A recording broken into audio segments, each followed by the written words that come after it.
Bismillah. Assalamualaikum warahmatullahi wabarakatuh. Bismillahirrahmanirrahim. Alhamdulillah rabbil alamin. Wa bihi nasta'inu ala umuri dunya waddin. Wa nusalli wa nusallimu ala ashrafil anbiya'i wal mursalin. Sayyidina wa habibina wa syafi'ina Muhammadin wa ala alihi wa sahbihi al-ghurril mayamin wa man tabi'ahum bi ihsanin ila yaumiddin. Subhanaka la ilma lana illa ma 'allamtana innaka antal alimul hakim. Rabbi shrah li sadri wa yassir li amri wa hlul 'uqdatam min lisani yafqahu qawli, amma ba'd. Alhamdulillah, segala puji dan syukur kita haturkan kehadirat Allah yang masih memberikan kenikmatan yang tak terhingga. Di antara kenikmatan yang telah Allah Ta'ala berikan kepada kita, kenikmatan sehat dan berfungsinya anggota tubuh kita, yang mana merupakan suatu nikmat yang besar dari Allah Ta'ala. Seseorang masih bisa melihat, mendengar, berbicara, berjalan. Sungguhlah banyak kenikmatan yang Allah berikan kepada kita. Tidaklah sanggup kita untuk mengingat-ingat ataupun mensyukuri seluruh daripada nikmat Allah Subhanahu wa Ta'ala. Tetapi tatkala kita menggunakan dan memanfaatkan segala fasilitas yang diberikan Allah Ta'ala, baik itu seluruh yang ada di dalam jasad kita ataupun yang ada di luarnya, kita menggunakannya dalam ketaatan kepada Allah Subhanahu wa Ta'ala sebagai suatu syukur, sebagai suatu tanda terima kasih Allah Subhanahu wa Ta'ala. Salawat serta salam semoga senantiasa tercurahkan ke hariban baginda yang mulia Nabi besar Muhammad sallallahu alaihi wasallam yang telah membawa agama yang membawa kedamaian, agama yang penuh dengan keselamatan, sampai hal-hal yang berkaitan dengan berbicara, bertemu, tata krama dalam berbincang. Nabi SAW pun telah mengajar umatnya, menuntun mereka bagaimanakah akhlak dan tata krama dalam berbicara dan berbincang tersebut. Sebagaimana dalam beberapa hari ini kita mendengarkan bagaimanakah adab-adab yang berkaitan dengan mengucapkan salam. Terakhir kita mendengarkan bagaimanakah tata krama dan tata cara mengucapkan salam apabila seseorang berpapasan ataupun berjumpa. Maka yang berada berjalan dia akan mengucapkan salam kepada yang lagi duduk, dan yang kecil mengucapkan salam kepada yang lebih tua darinya, dan juga jumlah yang sedikit memberi salam kepada jumlah yang lebih banyak. Kemudian bagaimanakah hukum apabila bertemu sama-sama di atas motor ataupun sama-sama di atas tunggangan, sama-sama ketemu berselisih, mau ini naik mobil, ini naik mobil, ini naik motor, ini naik motor. Siapakah yang lebih ditekankan terlebih dahulu untuk mengucapkan salam? Maka ini telah disebutkan oleh Al-Hafidh Ibnu Hajar Al-Asqalani dalam kitab beliau Fathul Bari, bahwasanya yang lebih rendah dari mereka, ini ilmu pengetahuannya dalam agama, itu mengucapkan salam kepada yang lebih banyak pengetahuannya dalam ilmu agama. Ya, seperti orang yang sedikit pengetahuan tentang agama sama-sama dengan orang yang naik motor, sama-sama naik motor, ketemu orang yang kedua ini lebih banyak pengetahuannya dalam ilmu agama, maka yang sedikit pengetahuannya tentang ilmu agama dialah yang lebih dituntut untuk lebih awal mengucapkan salam, ya. Kemudian juga kalaulah jenis tunggangannya ini berbeda, ya.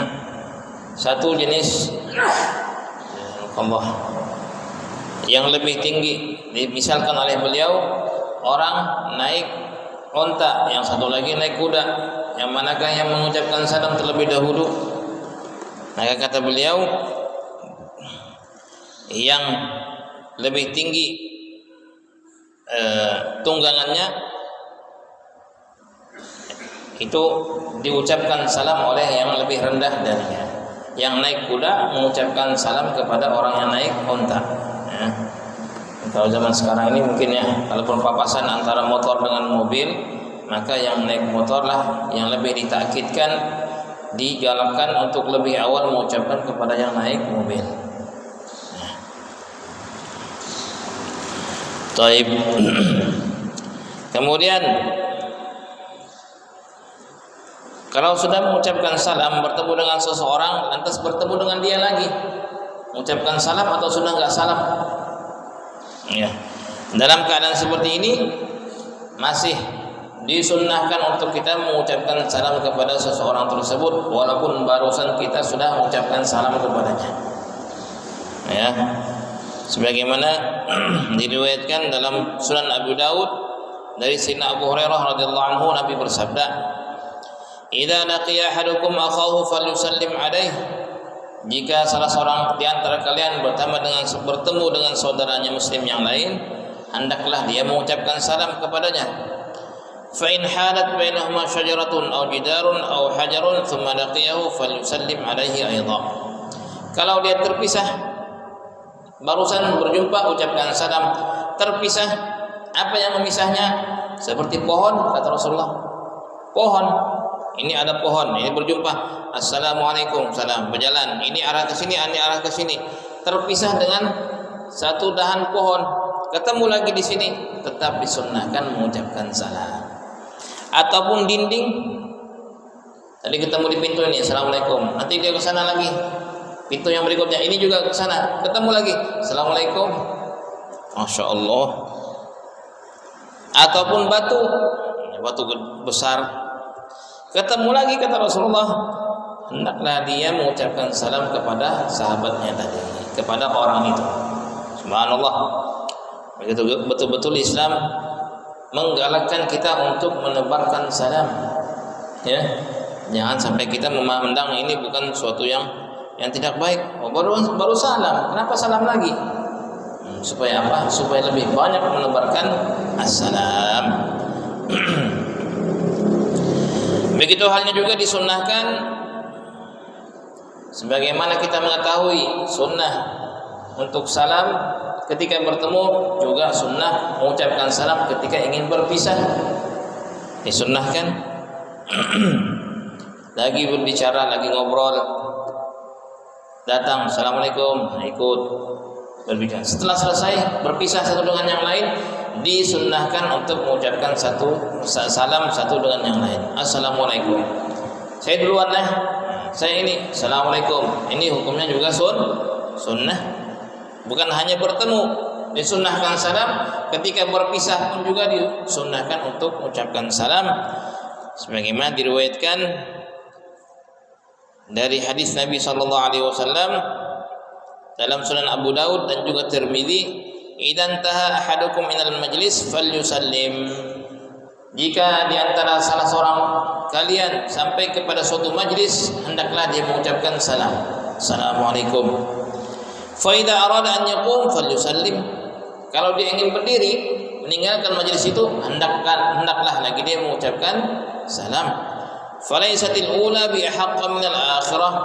Bukanlah salam pertama itu lebih berhak daripada salam yang kedua.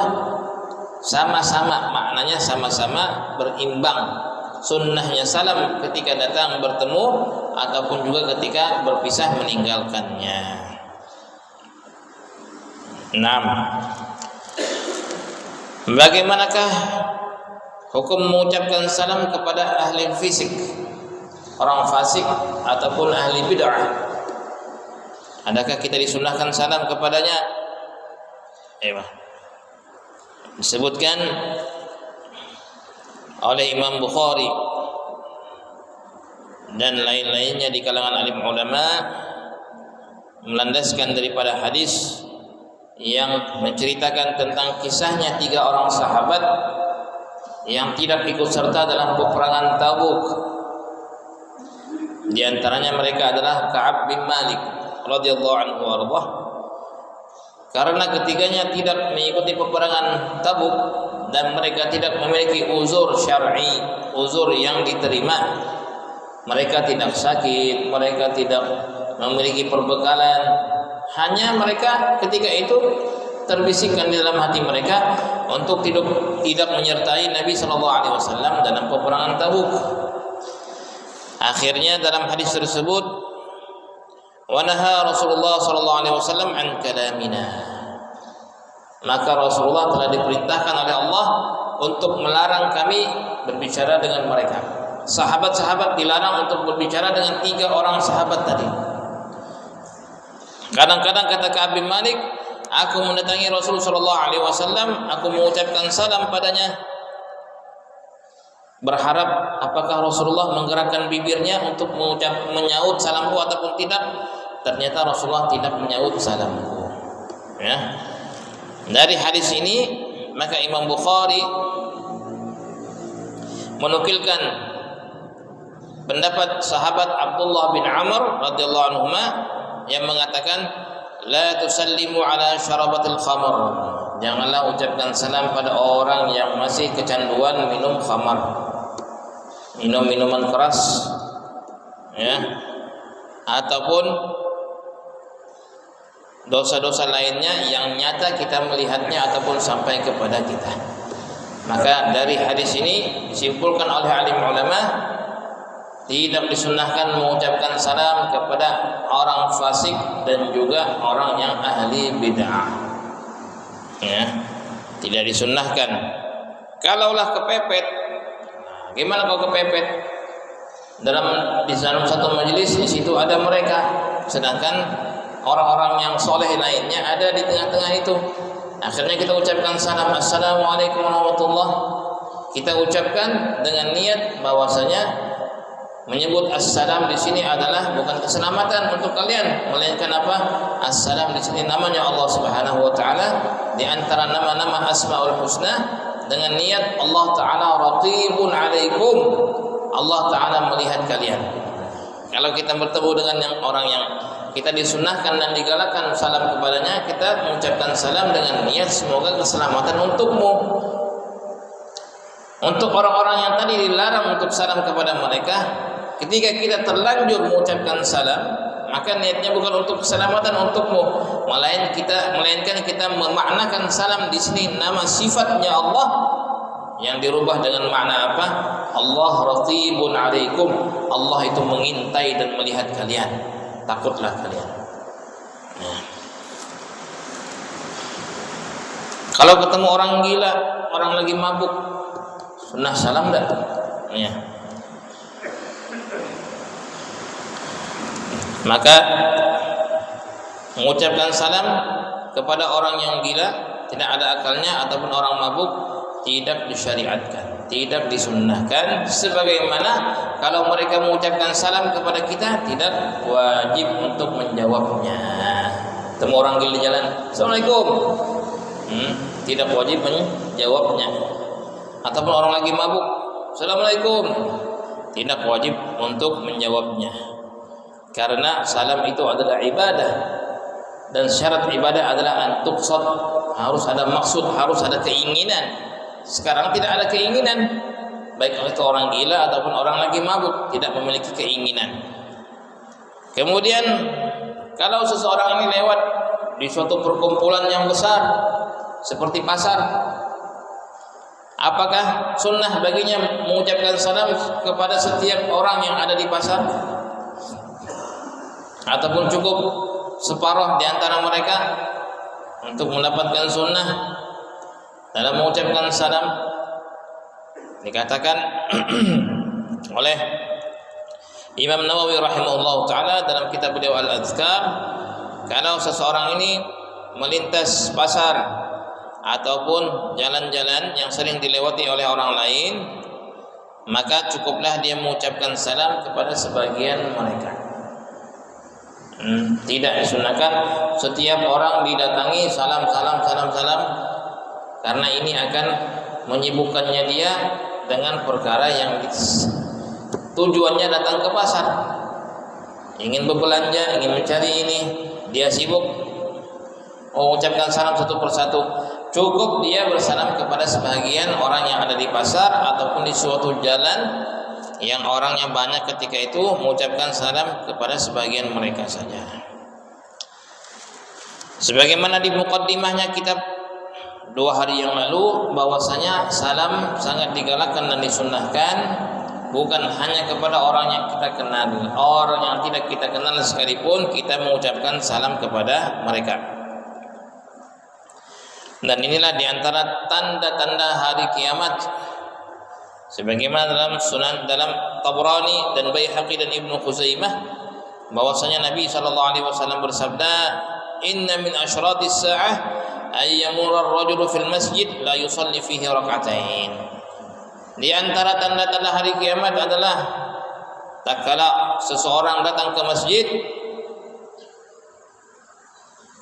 jangankan menghadiri sholat jemaah, untuk sholat sunnah 2 rakaat saja tidak dikerjakannya. Datang ke masjid bukan untuk sholat, untuk hal lainnya. Ini diantara tanda-tanda hari kiamat kata Rasul. Kemudian diantara tanda hari kiamat, wa alla yusallimar rajulu illa ala man ya'rif. Seseorang tidaklah mengucapkan salam melainkan orang yang dikenalnya saja. Maka ini diantara juga tanda-tanda hari kiamat. Wa an yabudda sabiyyu syekh. Dan tanda-tanda hari kiamat yang ketiga adalah tatkala orang-orang ini mewasiatkan anak-anak kecil untuk bermuamalah, berbelanja. Dalam Islam anak kecil tidak boleh bermuamalah melainkan di 3 saja, di 3 keadaan. Mananya anak kecil di sini adalah anak yang mumayyiz, yang sudah tamyiz. Itu yang belum tamyiz. Kalau sudah mumayyiz itu boleh untuk berjual beli, boleh untuk pinjam meminjam, tidak jadi masalah. Tapi kalau anak yang belum mumayyiz, itu hanya boleh kita minta tolong dengannya dalam 3 hal saja. Apa itu? Yang pertama, mempersilahkan masuk ke dalam rumah. Boleh. Kalau kita bertamu, assalamualaikum, yang mempersilahkan kita anaknya, anak kecil, ya, belum balik, belum sampai kepada umur dia balik, dia menyuruh kita masuk, silahkan masuk Pak, disuruh Bapak masuk aja. Gimana, masuk tak masuk? Masuk. Yang kedua, menitip hadiah kepada anak itu. Tolong ini sampaikan, antar ke rumah itu tetangga, antar ke rumah si fulan, antar ke rumah si fulan. Dan yang ketiga adalah memanfaatkannya dalam membagi-bagi zakat. Ya. Anak kecil ikut membagi-bagi zakat, zakat fitrah kah, beras ataupun mata uang, boleh. Ya, dalam 3 hal ini saja. Selain daripada itu, anak kecil tidak boleh untuk berjual beli. Kadang-kadang orang memanfaatkan anaknya yang masih kecil, bapaknya kerja, anaknya disuruh berjualan. Ya. Jual belinya tidak sah. Ataupun pinjam meminjam, ataupun anak kecil mewakafkan tanah. Wah, ini dapat warisan dari bapaknya, dia mewakafkan tanah. Ini juga adalah muamalah yang fasidah, yang rusak, yang tidak benar. Ini diantara tanda-tanda hari kiamat kata Rasulullah SAW.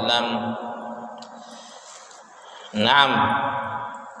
Kemudian dalam Sahih Imam Bukhari, Nabi bersabda dari hadis Abdullah bin Amr, seseorang lelaki bertanya pada Rasulullah, "Ayyul islami khair?" Islam yang manakah yang baik? Nabi bersabda, "Tut'imut ta'am," engkau memberi makan, wa taqra'us salam, engkau mengucapkan salam, ala man 'arafta wa man lam ta'rif, orang yang engkau kenal dan orang yang engkau tidak kenal. Sebaik-baik Islam kata Rasulullah adalah memberi makan dan mengucapkan salam pada yang dikenal dan yang tidak dikenal. Nah, karena terkadang lebih mendekati kepada ikhlasnya seseorang apabila dia mengucapkan salam kepada orang yang tidak dikenal. Kalau yang dikenal kadang-kadang ada tujuannya, ada maksud tertentunya. Tapi kalau orang yang tidak dikenal, maka dia mengucapkan salam ikhlas semata-mata karena Allah. Dia mengucapkan salam karena ini adalah sunnahnya Rasulullah sallallahu alaihi wasallam. Dan juga salam kepada orang yang tidak kita kenal sebagai suatu perantara, batu loncatan untuk ngobrol, berbicara dengannya. Bukankah tak kala kita ketemu orang yang tidak kita kenal, kita ucapkan Assalamualaikum warahmatullahi wabarakatuh. Oh, ternyata orang Islam. Waalaikumsalam. Apalagi kalau kita di negara-negara yang mayoritasnya non-muslim, kalau ada orang salam dengan kita itu, Masya Allah, gembiranya minta ampun. Oh, saudara muslimku, ya, menjadi sebagai suatu kunci pembuka dalam al-mu'anasah, saling mahabbah dan mawaddah satu dengan yang lain. Tak kala kita ketemu orang di negeri-negeri yang orang Islamnya sedikit, ketemu orang bilang Assalamualaikum, Waalaikumsalam, oh gembiranya. Di tengah-tengah orang yang tidak beriman pada Allah ini ada saudara muslimku bersamaku. Dengan Assalamualaikum tersebut menjadi jembatan untuk dirinya ini apa? Timbul mawaddah dan kasih sayang di antaranya. Nah, ini sebagaimana hikmah yang telah disebutkan oleh Ibn Battal, salah seorang alim ulama. Kemudian masihkah disunnahkan kita mengucapkan salam kepada seseorang yang kita ragu apakah dia menjawab ataupun tidak menjawab? Bagaimana keraguan ini muncul? Terkadang adanya faktor perselisihan antara keduanya, ataupun pernah berselisih, bertengkar beberapa masa yang lalu. Ketemu dengan dia, lama tidak jumpa. Salam kan tidak salam ini ya? Kira-kira dijawab kan tidak dijawab ini? Ya. Maka dalam keadaan ini, alim ulama mengatakan jangan dia meninggalkan sunnahnya salam. Tetap disunnahkan untuknya mengucapkan salam, walaupun dia menyangka orang tersebut tidak akan menjawab. Ada yang lain bilang, aku khawatir kalau aku ucap salam dia tidak jawab nanti dia dosa. Kan wajib baginya menjawab. Bukankah saya menjadikan asbab dia termasuk dalam jurang dosa? Jadi afdalnya tidak, ucapkan salam saja. Dan di sini tidak ada mengandung sedikit pun faktor berniat untuk membuat dia berdosa, tidak. Kita hanya mengucapkan sesuatu yang disunnahkan terhadap kita dalam Islam dan tidak ada tujuan sedikit pun untuk membuat dia berdosa karena tidak menjawab. Siapa tahu dia menjawab. Yang mengetahui hati hanya Allah Subhanahu wa taala. Jalankan sunnah, ucapkan salam padanya, terserah kepadanya dia menjawab ataupun tidak. Kita telah menunaikan daripada sunnah baginda yang mulia sallallahu alaihi wasallam. 6.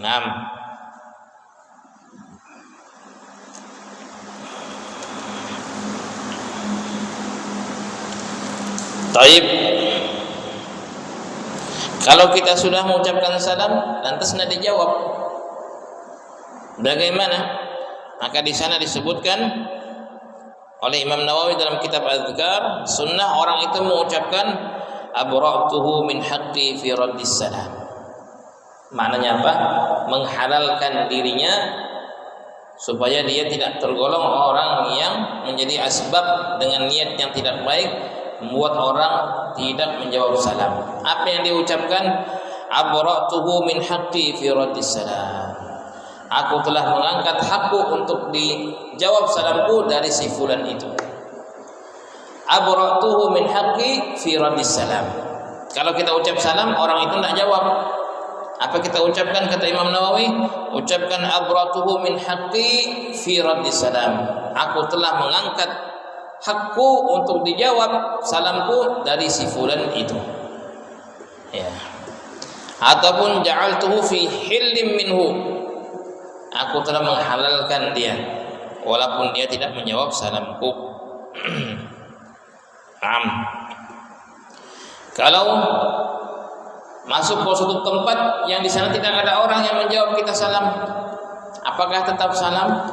Kalau masuk rumah kita tidak ada orang, rumah kita, maka kita ucapkan assalamu alayna wa ala ibadillahis shalihin. Assalamu alayna wa ala ibadillahis shalihin. Itu kalau kita tahu dalam rumah ada orang. Kalau ada orang tetap assalamualaikum. Assalamu alayna wa ala ibadillahis shalihin. Ya.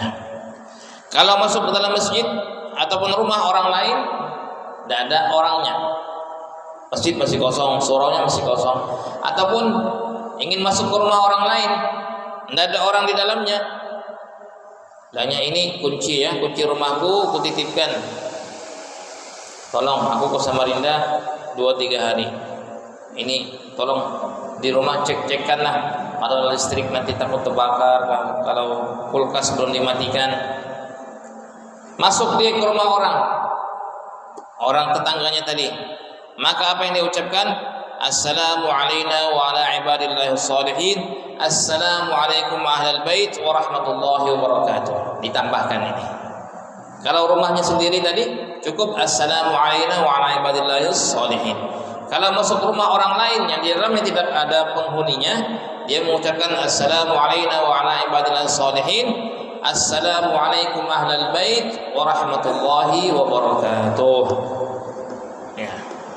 Jadi beda kalau dia masuk rumah yang tidak ada orang, ataupun masuk rumah orang lain, ataupun masuk suatu tempat yang tidak ada orang. Ya, masuk dalam kantor, masuk dalam pos penjagaannya dia, masuk ingin azan ke surau, ke langgar, ke masjid, dia orang pertama, tidak ada orang, dia ucapkan assalamu alayna wa ala ibadillahis shalihin. Assalamu alaikum ahlal bait wa rahmatullahi wa barakatuh. Nah. Taib, apakah hukumnya kalau kirim salam? Ada orang tua datang cucunya dari kota. Oke, bapak tidak datang ini. Oh iya. Jadi bapak kirim salam. Salam aja kah? Kirim salam. Kirim apakah? Uang kah? Kirim wadai kah? Kirim buah kah? Kirim salam saja. Tamam. Maka apakah hukumnya kalau kirim salam? Nah, kalau seseorang menulis tulisan Assalamualaikum warahmatullahi wabarakatuh, baik surat zaman dulu ataupun sekarang SMS ataupun WA ataupun media sosial lainnya, menulis Assalamualaikum warahmatullahi wabarakatuh, Assalamualaikum ya fulan, ataupun memanggilnya dari balik pintu ataupun dinding, wajib yang mendapatkan salam itu menjawabnya segera. Waalaikumsalam warahmatullahi wabarakatuh. Ya, kalau dia menulis SMS, WA, Assalamualaikum warahmatullahi wabarakatuh, tapi dengan catatan untuk mendapatkan pahala dalam mengucapkan salam dan menjawab salamnya, tidak cukup hanya membacanya di dalam hati. Dapat SMS, temannya bilang Assalamualaikum dalam hatinya, ngapa ini? Gini. Waalaikumsalam, sudah. Tidak akan dapat pahala sampai kita mengucapkan Waalaikumsalam warahmatullahi. Sama juga kita menulis SMS, WA, Assalamualaikum. Ucapkan dengan lisan. Segala sesuatu kalau tidak terucapkan dengan lisan tidak akan ditulis pahala di sisi Allah. Yang terkadang juga ini perlu diperhatikan, kalau ada undangan muqaddam, kata orang, apa itu muqaddam? Membacakan 30 juz, kemudian berdoa arwah, dihadiahkan pahalanya kepada si mayit. 30 orang dibagi-bagi, satu orang satu juz. Akhirnya apa? Dilihat saja, baca dengan hati. Sama di undangan yasinan, orang baca yasin Al-Qur'anul Hakim, dia melihat saja, tidak dapat pahala sampai itu diucapkan. Sampai diucapkan sama halnya dengan salam tadi. Terus SMS ke WA di mana saja, Assalamualaikum warahmatullahi, diucapkan. Yang dapat SMS, Waalaikumsalam warahmatullahi, dapat pahala. Jangan hanya menulisnya saja. Begitu halnya juga kalaulah menyampaikan titip salam, maka harus menyahutnya dengan segera. Kalau kita dapat salam di SMS ataupun orang datang menyampaikan salam kepada kita, ada dapat salam dari fulan, dia ucapkan salam ataupun dia bilang sama kau ni Assalamualaikum, maka untuk melepaskan diri dari tanggungan wajib menjawab salam, harus segera menjawabnya. Segera menjawabnya, tidak mesti segera membalasnya, ya, dengan SMS. Waalaikumsalam, cukup. Oh ya, alaika alaihissalam, cukup. Kalau sudah sampai renggang waktu, baca, oh dia salam, biarkan aja. Berdosalah kita karena tidak menyebut salam dengan segera. Waalaikumsalam, akhirnya kita jawab nanti. Sudah gugur tuntutannya, tapi kita masih berdosa. Karena di antara syarat-syarat salam, baik menyampaikan ataupun menjawab salam, kita sebutkan kemarin, haruslah tidak ada jeda di antara keduanya, melainkan uzur, batukkah atau sibuk dengan makan, minum, tidak mampu untuk menjawab sekarang, selepas makan baru dia jawab, setelah dia mengunyah makanannya di mulutnya baru dia menjawab, maka ini tidak menjadi masalah. Tapi kalau tanpa uzur, maka dia walaupun menjawab setelahnya gugur dari tuntutan, tapi dia dihitung sebagai orang yang berdosa. Ini perlu diperhatikan ini. 6. Kalau ada orang sampaikan salam kepada kita, kalau kita mengucap kirim salam, kita ucapkan kirim salam. Kemudian apabila yang menyampaikan ini, kalau dia mau untuk menyampaikan salam itu, maka wajib baginya untuk menanggung amanah ini. Oh ya, nanti kami sampaikan, wajib harus dia sampaikan kepada orang itu sebagaimana wajib orang itu menjawabnya nanti. Fardhu ain. Makanya kalau nanti kirim salam lah dengan si fulan, kira-kira ketemu enggak ya? Kalau enggak ketemu, bilang minta maaf, mungkin ketemu ataupun enggak ini. Jangan kita langsung menyanggupi. Ya, kadang-kadang nanti ku sampaikan, tenang aja, gampang. Kalau kita nanti tidak menyampaikan, kita berdosa. Ya. Dan kapan tidak wajib baginya menyampaikan? Kalau dia tadi merasa tidak sanggup. Oh, minta maaf ya, kalau saya ketemu mungkin nanti saya sampaikan, kalau enggak ya minta maaf. Dalam keadaan seperti ini tidak wajib baginya menyampaikan. Tapi kalau dia menyanggupi, wajib sekarang baginya memikul amanah ini, harus disampaikan kepada orang yang dititipin salam. Dan disunnahkan apabila kita menerima salam dari orang lain, kita mengucapkan alaika wa alaihis salam, ataupun alaikas salam wa alaihi rahmatullahi wa barakatuh. Menjawab jangan sebulan salam, oh iya makasih lah. Sunnah mengucap salam, dijawab salamnya alaika alaihis salam. Allah Akbar. Diriwayatkan dalam Sunan Abu Dawud dari hadis Sayyiduna Ghalib Al-Qattan, dari seseorang, dari ayahnya, dari kakeknya. Dia berkata, suatu ketika Nabi SAW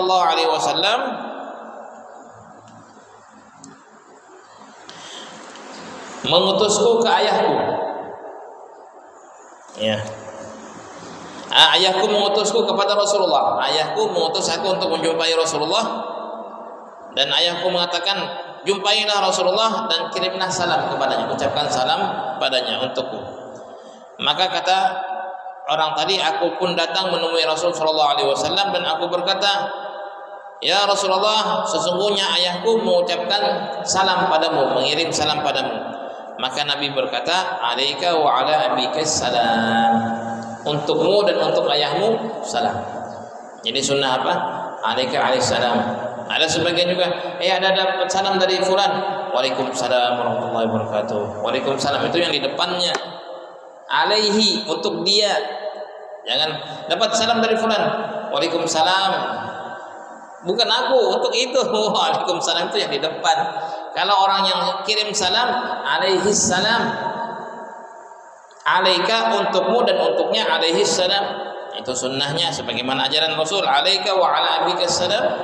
Untukmu keselamatan, untuknya mengirim salam juga keselamatan. Jangan hanya waalaikumsalam aja, untukmu aja keselamatan. Sedangkan orang yang kirim salam dan didoakan. Ya, jadi sunnahnya apa? Alaika wa alaihi salam. Naam. Allahu Akbar. Yang terakhir, sebagaimana di zaman modern ini kita menggunakan alat komunikasi, handphone ataupun yang lainnya. Kalaulah mengucapkan salam ketika itu, apakah wajib kita menjawabnya? Wajib, ya, wajib menjawab salamnya orang walaupun itu hanya lewat alat komunikasi, HP dan lain sebagainya. Sama halnya dengan keadaan orang yang mengetuk pintu kita mengucapkan salam, seperti itulah juga orang yang ngebel kita melalui handphone. Naam. Taib. Kalau orang itu salam, ragu kita, tidak kenal siapa ini, muslimkah atau non muslim? Kalau kita tahu itu dia, cukup kita mengucapkan waalaikum. Kalau tidak tahu, kita waalaikumsalam warahmatullah. Walaupun ternyata dia non muslim, kita tidak berdosa karena tidak tahu. Kalau kita tahu itu teman kita yang non muslim, karena kan sekarang orang non muslim pun sudah pintar, waalaikumsalam, assalamualaikum, teleponnya assalamualaikum warahmatullahi wabarakatuh. Siapa ini? Waalaikum, gitu aja, waalaikum. Kalau orang non muslim mengucap salam pada kita, jawabannya cukup waalaikum. Waalaikum. Suatu ketika orang-orang Yahudi datang, bukan mengucapkan salam pada Rasul, tapi mengejek-ejek Rasul. Mereka mengatakan assalamualaikum, bukan assalamualaikum, assalamualaikum. Assam itu artinya kematian. Mudah-mudahan engkau cepat mati, begitu. Maka Nabi mengatakan waalaikum, untuk kalian juga, kata Rasulullah. Sayyidatuna Aisyah marah. Sayyidatuna Aisyah mengatakan waalaikum, dicaci oleh Sayyidatuna Aisyah, untuk kalian kematian, kebinasaan ini. Kata Rasulullah, Aisyah, cukup. Bukankah aku telah menjawabnya? Tidak perlu dijawab. Jangan engkau kotori lisanmu dengan mencela mereka, walaupun mereka adalah non muslim sekalipun. Cukup engkau mengatakan waalaikum. Maka Nabi mengajarkan menjawab salam dengan orang non muslim, dan bagaimanakah menjaga lisan daripada noda dan mencela orang lain. Allah, inilah pengajaran dan bimbingan yang mulia dari Nabi sallallahu alaihi wasallam. Mudah-mudahan Allah Subhanahu wa taala membimbing kita senantiasa untuk menebarkan keselamatan kepada siapapun yang kita temui dari kaum muslimin ataupun non muslim sekalipun. Dan kita tidak ucap salam pada mereka. Apabila mereka ucap salam kepada kita, cukup kita mengatakan waalaikum. Mudah-mudahan Allah Subhanahu wa taala menambahkan hidayah kepada kita. Amin ya rabbal alamin. Wabillahi taufiq wal hidayah. Subhanakallahumma wa bihamdik, asyhadu an la ilaha illa anta, astaghfiruka wa atubu ilaik. Assalamu alaikum warahmatullahi wabarakatuh. Allahumma